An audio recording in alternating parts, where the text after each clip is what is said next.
প্রকৃতিতে এখন বিরাজ করছে ঋতুরাজ বসন্ত, আর তাই ফাগুনের হাওয়ায় দুলছে রংবাহারি নানা জাতের ফুল। বাগান ভরা ফুলের পসরা নিয়ে ব্যস্ত ফুল চাষিরা। সাভারের গোলাপ বাগান এলাকায় সরজমিনে দেখা গেল পুরো ফুল বাগান যেন হয়ে উঠেছে শিল্পীর তুলিতে আঁকা অনিন্দ্য সুন্দর ছবি। ভোরের আলো ফোটার আগেই চাষিরা নেমে পড়েন খেতে। নানা রকমের ফুলের সংগ্রহের কাজ চলে টানা দুপুর পর্যন্ত।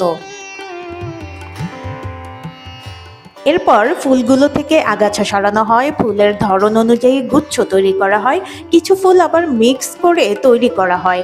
এরপর বাজারে পাইকারদের কাছে বিক্রি করা হয়। পরবর্তীতে এই ফুলগুলো হাত বদলে পৌঁছে যায় ঢাকা, চট্টগ্রাম, খুলনা সহ দেশের বিভিন্ন শহরে। দীর্ঘ ৩০ বছর ধরে ফুলের চাষ করেন জাহাঙ্গীর হোসেন। বসন্ত ও বৈশাখেই বেশি লাভ হয় বলে জানান তিনি। এই তো কি করবেন, একটা সারা 12 টাকা বিক্রি করতেছি 5 টাকা। এখন তো বাজারে খারাপ, এটা বলি মনে করেন 900 টাকা। ফুলের বাজার তো নাই, ব্যবসার তো মাথা ভাত। ফুল চাষিদের সঙ্গে কথা বলে জানা যায়, চলতি মৌসুমে গদখালি এলাকায় প্রায় 5000 কৃষক 1500 হেক্টর জমিতে বিভিন্ন প্রজাতির ফুলের চাষ করেছেন। তবে ফেব্রুয়ারি মাসে বসন্ত বরণ, বিশ্ব ভালোবাসা দিবস ও আন্তর্জাতিক মাতৃভাষা দিবসকে ঘিরেই তাদের ফুল বিক্রি হচ্ছে বেশি।